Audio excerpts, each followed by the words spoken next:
Hello, welcome to episode 22 of Something Something. Of course, I'm always Kevin. And me, Dan. The man. The man.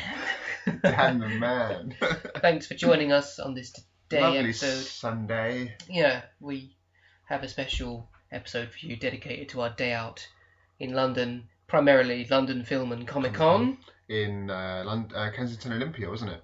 Kensington Olympia. A new venue for Comic Con, because originally it was in Earls Court, and Earls Court sadly died. I think it was too... I don't know what the reasons were, but they just for some reason they want to.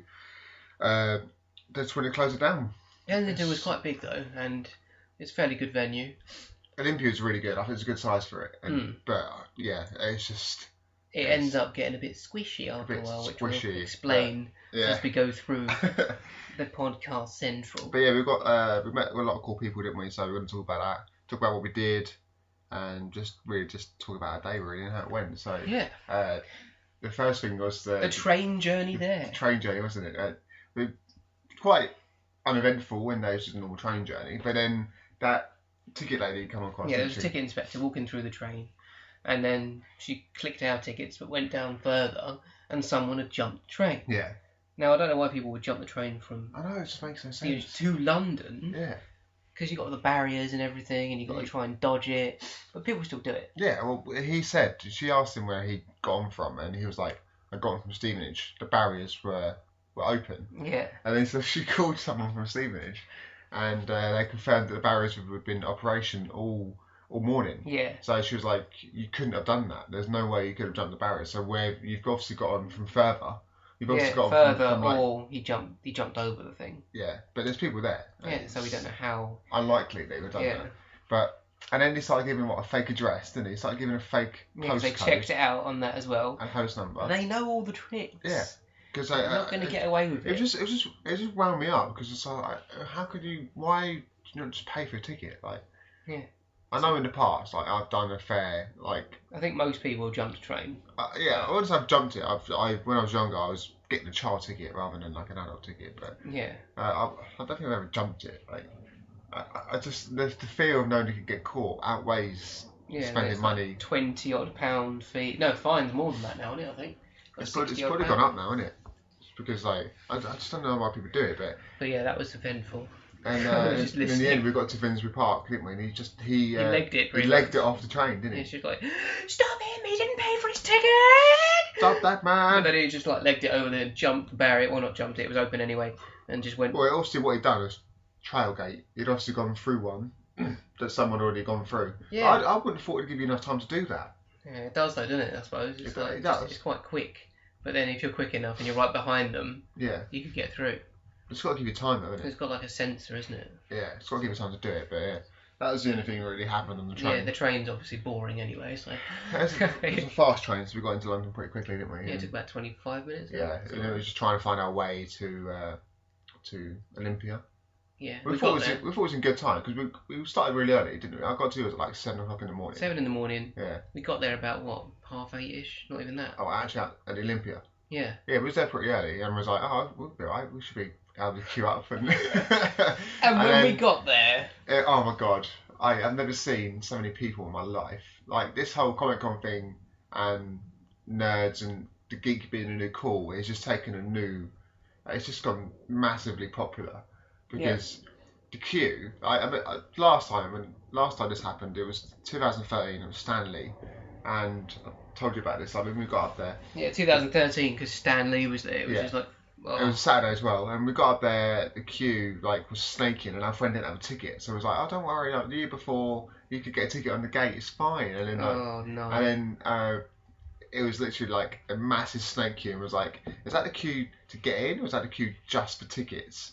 And it was a queue just for tickets, and our friend was like, shit, like, we're really sorry. Like. Yeah, you should have got it online. We still had to queue for an hour to get in as well, and then when we got in, because Earls Court was a lot smaller, it was just so hot, and you just couldn't move. You couldn't move, like, literally. At least we could move yesterday, but then, you couldn't move. So my fear was like, I don't want that again, because you can't enjoy it. But it was getting almost like that, eventually, wasn't it? Yeah, but we got there, and the queue was massive, wasn't it? So it was like, someone said, like, standard tickets this way, and we thought he said standing. I was like, "What? Can we come to see a show?" Like, Yeah, standing. Standing. I would hope I'm standing for an event.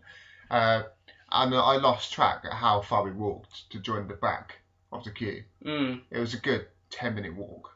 Yeah, it was a 10-minute walk to get to the back of the queue, and we queued for about an hour and a half to get in there. And we saw so much cosplay, didn't we? Like in the queue. Yeah, it was quite a good. Some people done really good efforts in their cosplay. Like, it wasn't loads. I've seen like quite a lot before, but people that did make the effort. There was a good Joker. There's loads of Jokers. Yeah, there was one really good one though. Loads of Harley Quinns because of recent like Suicide Squad, and she's just really popular recently. Yeah, with the ladies, she's like one of the most popular characters. Yeah, loads of Back to the Future characters. Yeah, obviously. It was more Back to the Future themed this one anyway, wasn't it? Yeah. And it was just loads of people. I don't know how they were wearing the stuff they were wearing because it was so hot. Yeah, it was a warm day. It was a nice day in London. I didn't take any like sun lotion on me, and I was just like, oof, my neck was burning. Like I've got a pale skin. Like I will combust if it's too hot. I'll just blow up. Like boom, boom. Don't worry, it'll respawn in 2 seconds. Like. Okay, respawn. Oh no, there's no respawn in RL. Oh shit. Real life, sorry. You can't respawn. Damn it. Just die. So eventually, once we got in to the Comic Con, after it just felt like ages, didn't we? Wait, it just felt so long. Yeah, but when we got in, it was alright. We could move around a bit. Yeah, I was quite surprised how much we could manoeuvre the venue. Like we wasn't really struggling to get past anyone. No, it's just like, come on, sorry. Yeah. It was so cool, innit? Like, so we made a plan, didn't we? Just like go up and down the whole. Yeah, went up and down every aisle. Every aisle, up and down, like a supermarket, you would, sort of thing. Yeah. And you saw so much. Like, if you had loads of money, you could spend. It's like there's so many things that I was looking at. I was like, oh, I want that. But it just ended up being too much money anyway. Yeah. And if you do look online, sometimes it can be cheaper, unfortunately. Yeah, I think some of the unique stores were being honest. Yeah. But some of the other stores are like, well, this is pop stuff. There's a lot of those pop toys. Everywhere. Every store nearly had those pop dolls. Pop vinyls. Yeah, pop vinyls. I mean, I've got one. You can see it now, a little Deadpool. Yeah. But they are really popular. Like whoever owns that company must be laughing. Pop vinyls, like it's just quite a simple concept. They can do anything, like anything. Any Disney film, it's any Marvel film. They're branching into loads now. Doctor Who, it's like anime, it was just ridiculous. Tons of them. I was like, every store was like, oh my god, more pop vinyl. But there was some obviously quite a lot of comic shops. They all varied in prices, didn't they? Because some of them were like, which I didn't like, because some of them were more money based on what the person was. So if it was like an Iron Man, it was like 15 quid. Yeah, and if it was like a standard character like the Matrix, Morpheus or something. It's like £5, like £10. Yeah. Like, you've got to be even until price it. They're very similar. It's just because of the popularity, isn't it? Oh, the character, yeah. Anything like And also, some of the stores that we were walking around, like there was a mug, wasn't there? Like mugs were like £6 on one store, and then you walk on the other side of the place at Kensington, they're like $7.99, so it's like almost £2 more. It was a Breaking Bad mug, wasn't it, as well? Yeah. And then I was like, nah, it's too much money. £6 a mug, yeah. Yeah. And then the other guys are selling it for even more. It's like, oh my god, at least compete and know who you're going up against. You could end up spending a lot of money in there if you weren't careful.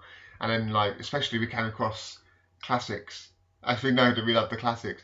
How many games did we come across? Loads of classics. Oh my god. That's like retro central. It was in classic heaven, I think. Yeah, I was like, oh, look at all these. Look, Game Boy. I started getting upset. I was like, why did I get rid of my Game Boy? Why did I get rid of my Game Boy printer? Yeah. And the Game Boy camera? Yeah, what did the printer ever do? Like, you could, like, there was like a little game thing, and you could, like, add, roses to your face or whatever, and it would print out your face, and you could do your modifications to it, like put big eyeballs on you and stuff like that. It was cool. Back in the day, that was good shit, man. That was top of the range tech. I remember having the, I think it was the Game Boy Color, and it was the magnifying glass on top of it. Yeah. With the light. Yeah. They were quite small screens, but they were tiny, weren't they? I've still got, actually, though. I'm glad that I've still kept it. The Game Gear. Game Gear? Yeah. I never played that. Sega Game Gear. Good little console. Is it Game Boy? It's like Sega's version. Oh, okay. So it's not Nintendo. So it's got Sega games on it? Yeah, you got the Sonic and all that. Ah. There's Power Rangers I had on it as well, which was good. And you used to be able to buy a TV adapter for it as well. and you can watch analog TV from your Game Gear. Oh, you could do that on the Nintendo 64 with the Game Boy cartridge. Yeah. Like I told you last time. You put a Game Boy put it in it. You play Pokemon on the big screen. It's cool. It's wicked. Yeah. So I was getting a bit nostalgic, and I was like, I've still got my Mega Drive and my Game Gear, but I wish I kept loads of other stuff. Like there's the Sega Dreamcast and the PS1, GameCube. Yeah, my brother's still got most of those stuff actually, but I didn't. Yeah. There was loads. Yeah, I don't think he's got the PS1. He got the PS2 onwards, and he had his GameCube still, but they were still selling them for like the Game Boys, 50 to 60 quid each. Yeah, they were. Because they're rare now. Even the games are as well. Because some of the games were still. Even the PS1 games are still £10. Yeah, they're not. That's because they're rare and they're not made anymore. No. So in a way. But I think because of the popularity of these games and how much they mean to the gaming world, etc. I think they're that price because of that. Because they're popular. This is where it started from. This is how you worked your way up to the new gen consoles. Check it out. But PS1 and PS2 games are still bloody good. Yeah, well, you saw earlier. I still got my PS2. Like, yeah, you're gonna have to set that. I'm gonna set that up because I miss playing that. There's so many games on that. And there's some games you come across. I was just like, oh my god, I forgot about that. Like, I said to you tonight, like, we're not going back far enough when it comes to classics. Yeah. So our classics of the week when we do it. There's so many we've missed out. There'll be a lot on our list now. Yeah. So we've got weeks and weeks worth. Going back, I took a picture of all the games that this guy Mega Drive, PS1. I nearly bought. I couldn't find the game I wanted. I did find Pandemonium, but the guy wanted 12 quid for it. And I know I can get that on the Xbox PS Store. Yeah, you got to watch out because some of it is on the PS Store for cheaper. For cheaper than that. Like, it'd be nice having the game again, but I just. Yeah, Toe Jam and Earl and stuff like that. Like, I know it's nostalgia having the cartridge and stuff, and actually having the case physically instead of digitally. I think that's another thing that they keep in mind. But bear in mind, back then, like, how much were these games? Like, when the PS1 first came out, how much were these games to PS1 back then? Like, they were still $39.99, weren't they? They're 40 quid. Yeah, about that. Well, between 30 and 40 quid, wasn't it? It's crazy when you think about it. It's like, Jesus. When the PS1 come out, it's still quite expensive. I don't even remember buying the PS1. I remember buying a Mega Drive because we bought that at a car boot sale in Stevenage, and it came with like 10 games, two pads, and it was like the guy wanted like 30 quid. And this is back when I was like 5. Yeah, so that's a good deal. Yeah. That was a well good deal. Yeah, and now we saw them. Like, people wanted 60 quid for it, 70 quid. Yeah, like the consoles itself. It's like, so if you've got retro stuff, keep them forever. Yeah. Don't throw them away. That includes figures. And like, I saw that. Oh, it really pissed me off now. I saw it in one of the stalls. It was like the original Teenage Mutant Ninja Turtles figurines. Did you have it? I had the whole fucking set. Did you? And it was selling for like 100 quid for 4. For 4 little figures. Would you want to sell it? I spent like £7 on them when I was in Toys R Us years ago. I think I'm going to have to ask Mother now. Go to the loft and see what is hidden up there, because if there is any nostalgia, keep it. I like my... It's good for yourself, or if you want to sell it when you're older, it's going to be worth more money. Yeah.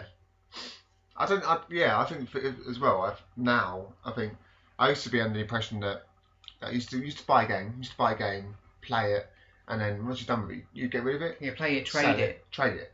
But now, sometimes I did that when it was like, oh, I really want to play it again. I really miss playing that game. Like, why did I?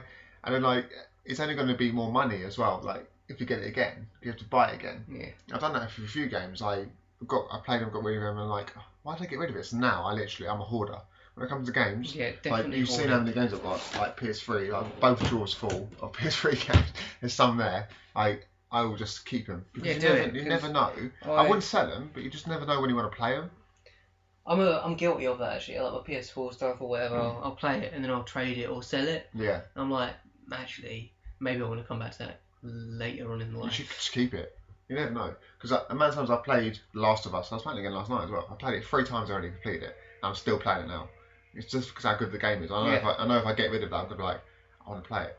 And I've been playing all these games that I've never played before. Like I've had games like Wet, which sounds dirty, but it's not. It's that lady, isn't it? It's the lady who shoots up, and that's so good. But that was like one of the first games on the PS3, and it's ones that I've always missed. I came into it quite late, and it is crazy there. Just keep everything you've got. Yeah. So going into, some of the stores we did engage with, and some people that took our card and said hello to us as the Something Podcast. Yeah, because we weren't working it, were we? We weren't there. No, I wish we was, because some people say, oh, you got a stall and stuff. I was like, nah, we're just here. Yeah. But I don't know how we could have a stall, because no, I mean, the best thing to do would be to have a press pass or something for us. But we saw people there, didn't we, with press passes? Yeah, we saw other people that did their own YouTube channels and what have you, and they had like their press passes and they got exclusive stuff. So. But we know we're going to be looking forward to that. Yeah, hopefully. In a couple of months' time. Yeah, so. we'll get on that and give you even more special episodes. We have something that's pipeline. Yeah, the first person I saw, I'll do it in order of people that we engage with. Yeah. There's a lady that owns and runs BubbaLoves.com. That's BUBBA, like Hubba Bubba. Hubba Bubba. Hubba Bubba gum. Chewing gum. Not chewing gum, actually, it's bubble gum, isn't it? It's bubble gum. But BubbaLoves.com is basically based on her bunny rabbit, Bubba. And Bubba is been modified by, I don't know what software it is, it's either Photoshop or something. Yeah. And it's sold into like fridge magnets and things. So, for example, Bubba's face has got some Elton John sunglasses on, or has a pirate patch, and some of them are like quite even unique. There's Robocop bunny, there's Iron Man bunny, and etc. And there was a scary one on there, and then she told me, she said, yeah, my husband said I probably shouldn't do that, but I've carried it on now. Well, she thought she shouldn't do it because it looks a bit scary, and it would probably scare kids. It's like an alien one, and and there's a predator one as well, like the bunny's mouth's open going, yeah, it looked really scary, but it's really cool. It's quite a little quirky store. Check her out. Did you buy anything? No, I said I'll check out the site. I needed extra cash, which I didn't have on me at the time. Yeah. We were walking around. I said I'd come back. So sorry I didn't come back. But shout out to the BubbaLoves.com site, and thank you for taking our card as well. Yeah, because I never saw what you saw. I was looking at the game. So. Check it out. I mean, when I showed you the card, you were like, it's quite funny. It is quite cool. Quite quirky. Yeah. And that's at Bubba_loves on Twitter. That's it. Thank you. And then we came across this guy, didn't we? The company called Mayamada, and the guy's name was Nigel. Yeah, Nigel. And Nigel. It was really cool, wasn't he? He was just basically telling us about his comic that he's made, or he's actually written, called Samurai Chef. Samurai Chef. Samurai Chef. Shing! Vegetables. Shing! Basically, the premise of the comic is Samurai Chef is a cooking show, where dishes are cooked and judged by the chef with a samurai sword. So he will chop them in half, won't he? And decide what the rating is. Yeah, of the food based on that. But then I think as it starts becoming quite simple, as it starts to progress, the fruit and the vegetables start coming to life. Yeah, because they get. I read quite a bit into it. I need to read more of it, to be honest. So forgive me, I haven't read the whole thing yet. Like the one of the other, like, it gets challenges from different kitchens. So the challengers come in and they're like, "Oh my god, what kitchen are you from?" And I've read one part of it. "I'm from the Jade Kitchen," and it was like the peacock character. But it reminded me a little bit of like the Kung Fu Panda 2 character. Yeah. The bad peacock in it, which is quite a good inspiration from that. Which I'm thinking it's come from that. And they add a secret ingredient to their salad. It's almost like Chemical X on like Powerpuff Girls or something, but this Chemical X whatever brought the salad to life, and then now the samurai chef is like, I've got to battle this for real now. Got to fight off, yeah. So they come to life. It's really cool. The artwork. It's a good idea. The artwork's amazing. The artwork's brilliant, and the Nigel, he said he's wrote the whole comic book, and the artwork, I'm trying to find out who the artwork was from. He mentioned, didn't it? He was a girl in America, wasn't it? Yeah, he moved to America, I think. Illustrated by someone called Pinali. A.L. Jones. A.L. Jones in brackets. Based in America, apparently. And really, really good. I recommend you check him out. Like I said, his name's Nigel. And the company is Mayamada. Mayamada. Yeah, Mayamada. Yeah, and that's the same as the Twitter handle at Mayamada. Yeah. So a big shout out to him. And we bought the Volume 1 and Volume 2, didn't we? Because it just made sense. Yeah, because you had to buy the individual volumes. It just made sense because I'll probably read it and be like, yeah, okay, I wish I bought Volume 2 now. That's really cool. I just read this. This completed edition of Samurai Chef Volume 1 and Volume 2 was made possible thanks to successful Indiegogo and Kickstarter Indiegogo and Kickstarter campaign. Yeah. Oh. So that's basically how we got. Well done. Thanks that's well good. I love Kickstarter. People for supporting these. Yeah, it's people kickstarting it. Really good. It gives people that boost to actually incentive. It's just really cool, and we might even get him on a show somewhere down the future. You mentioned he seemed quite keen, didn't he? Yeah, he said, "Oh, we'd be a guest." So yeah, we'd like to have you on as a guest some point in the future. Tweet us, email us, and we'll definitely check him out. Yes, thank you. Next along the line, it was literally next door to. It was actually next door, yeah. To the store is Theo AJ.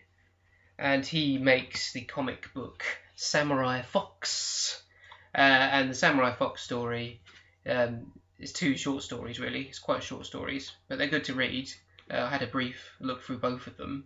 And the story was, summarise it quickly. Yeah. 15 years ago, the country of Endo was invaded by the samurai. And though the samurai put up a good fight, in the end they were overpowered. So then it's all about based on... Ryu is a samurai fox, or Ryu, however you want to say it. Ryu! Samurai fox who fought briefly in the war and is now searching for the country for a samurai trainer under the name of Chen, who went missing during the war.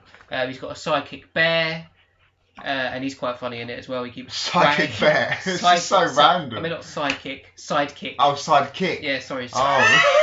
Sidekick. Sidekick sounds so much better. Sidekick bear. Yeah, sidekick bear would have been pretty funny. That was so But yeah, he like whacks him and stuff, and like tells Ryu off and stuff. But yeah, it's quite. I need to read them both fully. Yeah, my daughter is like 4 years old, and she likes the design and the pictures in it, and the fox, the animation. So, and the artwork is by Kenny Lake. So that's good drawings. Yeah, by Kenny Lake. Pretty cool, isn't it? And he's on there as well. So Twitter handle for Theo is at TheoAjiey, and Kenneth, I might as well shout him out because he's got a good drawing on there. Yeah. KENNETH OV, I think it's on there.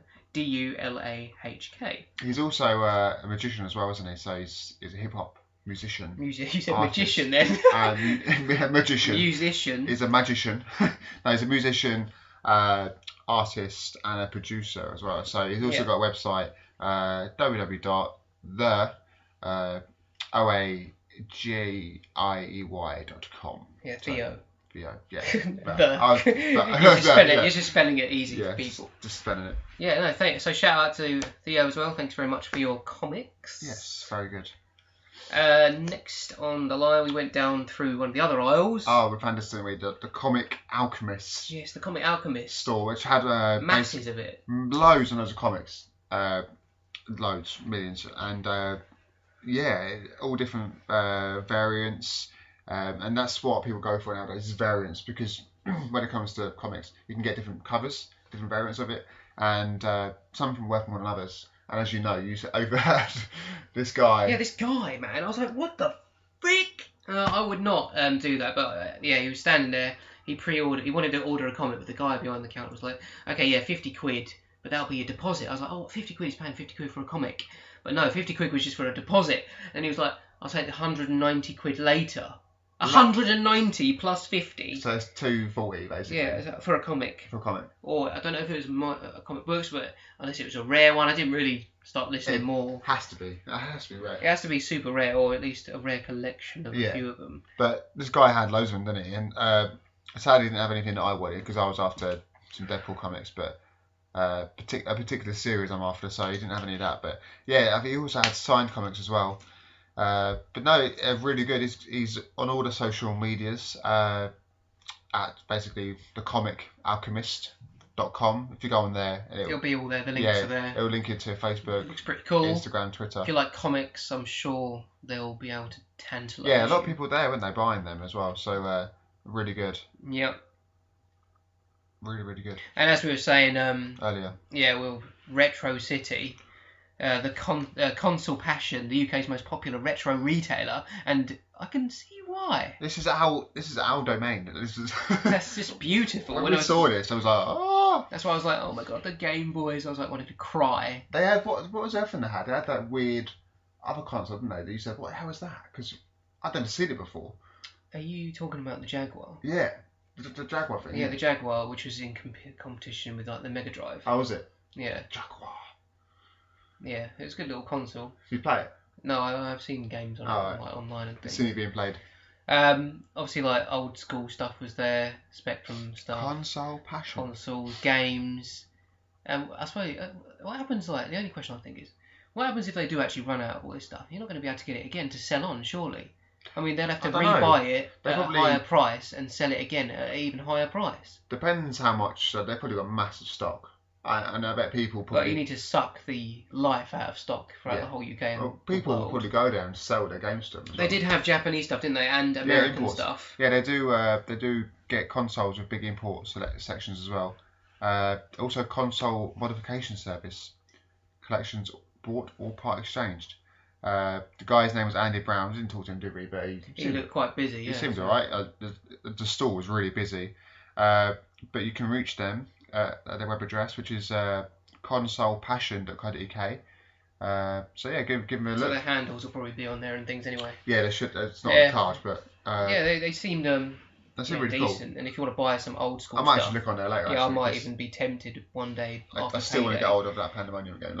Yeah, I'll have a look around. But this guy, he's got the sheets. He had there's like 7 boxes of just games. It still went on for ages. Loads of games. Yeah. And finally, I mean, there was tons of other stores, but we couldn't cover them all, unfortunately. But there's another one that I bought from my daughter. Some My Little Pony buttons, but they do quite a lot. You kept looking over the whole. I was looking around the whole place for my daughter because she was like, "Daddy, make sure you get me My Little Pony something." So I was looking around. I was like, "She's got most of this stuff." And there was a cushion one, wasn't there? Yeah. And they stuff it. I was like, "I'm not going to carry that around all day, though. I'm not going to stuff that on the train or whatever."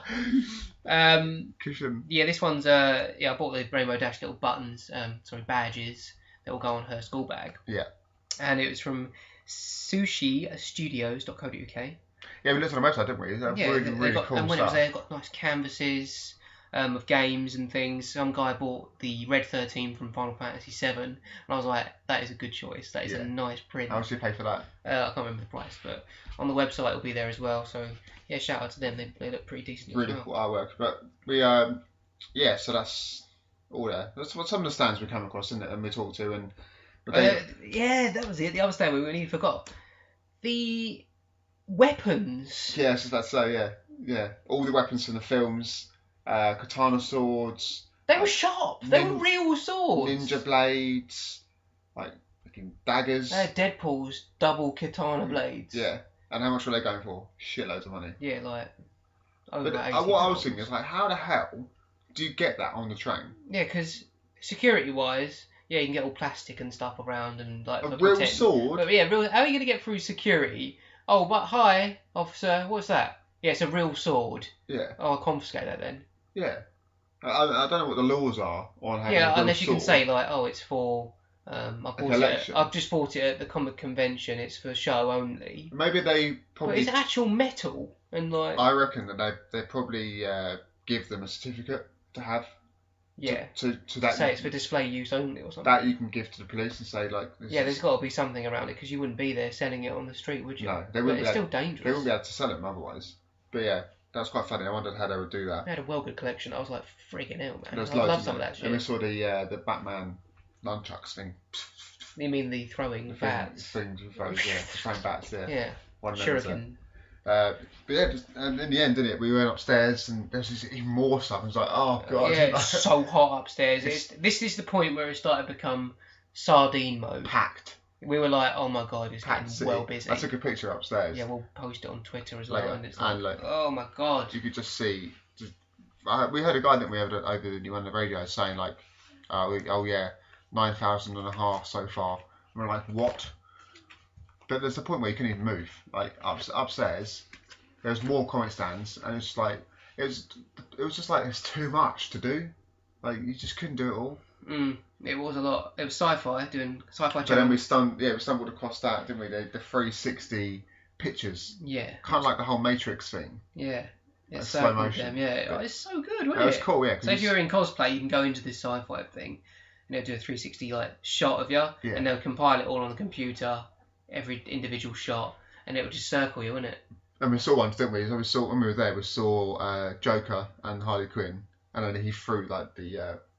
And they just took a picture of that, as in like 360 that. And then we had an Assassin's Creed guy who jumped as well, and he had like a jump mid shot, And I saw a Spider-Man one on there that as was well. good. Yeah, and he was like that, and Wolverine, and in that queue, the cosplay was really cool. And the girl obviously knew what she was doing because she was setting up all the people in the right poses and stuff. And there's a guy when he taking the pictures, he was really cool, talking to the crowd, getting them all very, ramped up. Very good. But then by that point, we were just like, it's just getting really warm now. And in sardine mode. Yeah. We did. I just thought, it was on a little other store. I can't remember their name of the store though, unfortunately. They had like little cool, little quirky T-shirts, didn't they? What was it? The dinosaur. Oh yeah. I was going to get it for my. No, I'm unstoppable. I'm unstoppable. Yeah. One of them things, didn't he? Little grabber things. I'm an unstoppable dinosaur. Like a picker litter. It's like a litter picker, but it's like an inner street. A dinosaur's head, isn't it? Yeah. They're quite funny. Yeah. After that, we decided to. Well, I thought we'd actually done quite a lot at that point. More than what I'd done any time I've been there. Yeah, well, I spent probably the most time there ever. Yeah, we've done really good. And more so because we wanted to network, didn't we, and get our name out there. Because this is what we want to do. Yeah. Sadly, we missed out on press passes because we applied too late. But hopefully next time we'll be working it. Yeah, that'll be decent. Take some fun pictures and just get out there even more. Get out there even more. But we're going to tweet everyone we've mentioned. And if you're there, tell us if you had a good day and stuff. And retweet. Tell us what you bought. Yeah, if you've got any questions. Pictures. If you're taking pictures of cosplayers, because we managed to didn't get enough time to take pictures of them. Yeah. Send them my way. Also, if you've got any questions for us, anything at all. Anything goes. Yeah, anything goes. For our anything goes section next week. We're going to have 2 weeks of news to catch up on next week. Yeah, that's alright though. That's good. It might be a longer episode next week. Yeah. Actually, I can talk about it briefly. Ant-Man. Let's just talk about that briefly before I... Yeah, you went and watched it on Friday, didn't you, Ant-Man? So go on, just before we leave. So when I watched Ant-Man, I know we've been talking about it for quite some time. Saw it in IMAX 3D, and I really enjoyed it. I thought it was really good. I know people were a bit hesitant about it, but just like they were with Guardians of the Galaxy, and that turned out to be amazing. And I think this one as well, I'd love to see it again. I really, really enjoyed it. Paul Rudd, really interesting choice for the lead character, because he's like... he's more comedy. Like love comedy and all that. Yeah, he's not really done anything like action-y before, so I thought he was perfect casting, because it's a very funny film as well, and because he brings the humour out. Yeah. Michael Douglas as Hank Pym, really good cast. The bad guy, I'm not sure of his name, but I know I've seen him from House of Cards, so he's a really good actor. The yellow jacket is the bad guy. Interestingly, the suit in that is completely CGI. It's completely like made up computer graphics, whereas the Ant-Man suit is actually made. Yeah. So when you see it, it's like, it doesn't look like it's computer. It's really weird. Yeah, these CGI effects looks really cool. Much better. But when the action scales down to the size of an ant, like it looks so cool, and especially in 3D as well, it looked really good. I was wondering how they're going to do that, how they're going to scale down, but then they do it in Hobbit all the time. They scale down the hobbits, don't they, to the size of the scenery. They just make things bigger around them. So it's easily done. And a really good film. Recommend you watch it if you haven't already. I'll give it 8 out of 10. 8 out of 10. Kev rating 8 out of 10. Kev rating. So when we left Comic Con, we'll just briefly touch on where we went. Where did we go? We went to... Meet the Cure. Meet. In London for lunch. And Meet the Cure is like the sexiest food restaurant ever. It's like a hidden gem, isn't it? Just off Oxford Street. And yeah, if you didn't know about it, you would know it was there, unless you just happened to wander by it. Because I first went there when you told me about it. Yeah, it's like word of mouth, isn't it? I mean, I don't know no one that's not actually been there now. Yeah. I was like one of the last people to probably go there. But when we went, it wasn't that busy, was it? It was quite nice. No, we weren't going to go over because we was going to think that by the time we get out of Comic Con, we're going to do some like pubs as well, so we wouldn't have time to go there. But no, we did. We went there anyway. Just said, F it, let's just go and see what it's like. Managed to walk in and get tables straight away. Yeah, that was brilliant. And, that was a good choice. Had the chili cheese fries, the Dead Hippie burgers, which is what they're really, really famous for. Yeah, the Dead Hippies. And that was really nice. And we had onion rings the size of donuts as well. Yeah, they're massive and they're really so good nice. as well. Really nice, really good meal, and I'd love to go back there again. And then while we were there, in a pub, we thought, let's try and find Forbidden Planet. Yes, Forbidden Planet. And I thought we were miles away from it. We weren't that far. You looked up, didn't you? You looked up. Yeah. 11-minute walk from where we were, so we walked there. Had another beer and walked up there, and it's so cool. Forbidden Planet is a well good shop. Everyone's raving about it, weren't they? Like, I've had friends and family. Yeah, people have mentioned it. I've never really knew where it was and never been. So the fact that I've been now is so good. I wonder. It's quite expensive. Like you're buying like if you're going to go in there, you want a specific figurine or something. It's quite. I've pricey, never seen like. They're like rare and stuff. The comics though. How many comics were there? There was just a whole floor dedicated to comics. Yeah. Like, the comics, and downstairs. So I finally the books. I finally found the one I wanted from Deadpool, but then I looked at the price and thought I could definitely get that cheaper elsewhere. Yeah, unfortunately, but I was really it takes your middleman away, like the delivery and stuff. Yeah, to have it there and then. If I had a bit more money, I probably would have done it. But I did buy Zombie Dice and Zombie Dice 2. I couldn't help it. Yeah, you like those. So buy something really cool. I nearly bought some books as well, but again, I've got so many books to read. You can see my list over there. I haven't got enough time at the moment. But yeah, I'm glad we went there, and then we bought some cupcakes. Cupcakes from Lola's Cupcakes. Sexy cupcakes. They're quite nice, yeah. Did you have them in the end? Yeah. Did you have them both? I was disappointed in some bit. I was like, shit. Right. Because like the red velvet is like cream cheese on top, but it was like too cheesy. Yeah, Emma said her one wasn't. Because I got her a lemon one, and she said that wasn't the best. Yeah, the lemon one that I ate. Wasn't. She said it wasn't really lemony. No. Right. Then the last one that I ate, that was probably the good one, like the jam in the middle with the vanilla topping. Yeah. That was alright. But Charlotte's one, the chocolate one. Yeah. It wasn't salty. It was like it's like a ganache. Oh really? Like a chocolate. It was like quite a thick chocolate. Yeah. And it was really sickly. I was like, oh. I wouldn't go there again then. Bit disappointed. It seems there is decent. I mean, I probably should have looked at the menu in more detail, but I was like felt rushed because she was like, oh, there's more customers. And there's a queue as well. But I was like, I'll just pick that.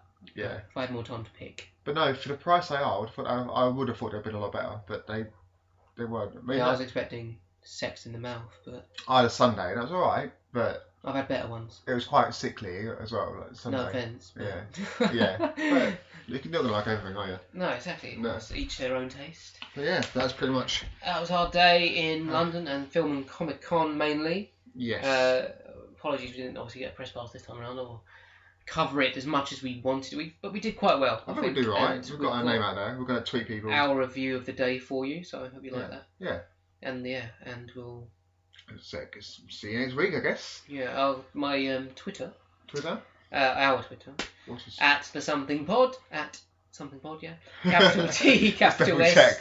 Capital P, capital T, capital S, capital P. Yeah. My individual one for Dan is at DanMan5K. And mine is at Cyril Kevbo. Surreal Kevbo. Surreal. Yeah. Quite surreal. Follow us. Tweet us. Love us. Love us. Obviously, we're on Instagram, Facebook, and that. Yeah. We took some pictures on there, so check them out. But they were on my one Monday. I'll upload some stuff later. Put them on the something. And make sure you're all hashtag and please retweet. Yes. Things. Thank you very much. Thank you. See you next week. Bye. Bye for now.